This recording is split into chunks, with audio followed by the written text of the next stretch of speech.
अॼु आउं तव्हांखे FIR कटाइण जा फ़ाइदा थो ॿुधायां, पर उन खां पहिरीं हिकिड़ो तव्हांखे थोरो किसो थो ॿुधायां त जीअं तव्हां उन ॻाल्हि खे सम्झी सघो। थियो ईअं जो मुंहिंजे पाड़े मां साईं रिज़वान जी चोरी थी, त हू इतला ॾियण लाइ हाला थाणे ते वियो। हाला थाणे ते वञण सां हुनखे ASI जब्बार साहिबु मिलियो, जेको बहितरीनु इंसानु आहे ऐं मूंसां मिलंदो रहंदो आहे हॉस्पिटल में अक्सर, दिलि जी तकलीफ़ अथसि। त आउं बाबा खे बि ॾेखारण वियो हुते माना मिलियल मुलाक़ात, त आउं बि हुनजे पोयां वियुसि ख़ुदि ब ख़ुदि। हुन चयो मूंखे आउं वेसां पाड़े जे लिहाज़ सां पोयां त लिखी रहिया। हुन जी रोज़नामचे में एंट्री कई ऐं हुन खां पोइ चई जांच था हलूं, ऐं पोइ बहितरीनु नमूने सां हुन जांच कई। त 2-3 ॾींहं गुज़री विया, को बि कुझु बि कोन्ह थियो। त मूं भाई रिज़वान खे चयो त हलूं पाण थाणे ते, त वञी चऊंसि त DSP साहिब खे दरख़्वास्त ॾियूं त हाणे नामालूम ते FIR कटियो। त रिज़वान चयो पैसा घुरंदा।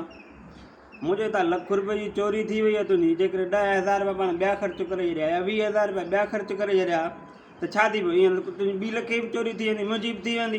त हल आउं थो ख़र्चु करियां, जेको ख़र्चु थियो, जेको चांहि पाणी वग़ैरह हुयो आउं थो ॾेई छॾियां, त जीअं पंहिंजी पाण सभिनी जी हिफ़ाज़त थिए।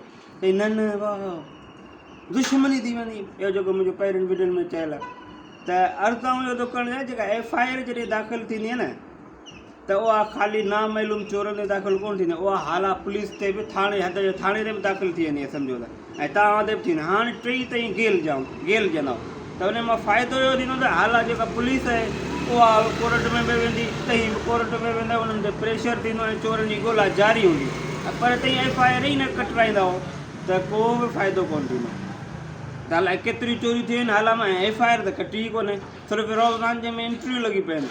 ऐं हाला जे अवाम खे, सिंध जे अवाम खे चवां थो त तव्हां FIR कटण जो दरख़्वास्त लिखंदा करियो, त जंहिंमें DSP साहिब खे ऐं आला अमलदार खे सिर्फ़ु पंहिंजी दरख़्वास्त में हिकिड़ी लाइन वधीक लिखो, उहा इहो त साईं जिन खे अर्ज़ु त FIR दाख़िल करण जो ऑडर कंदा।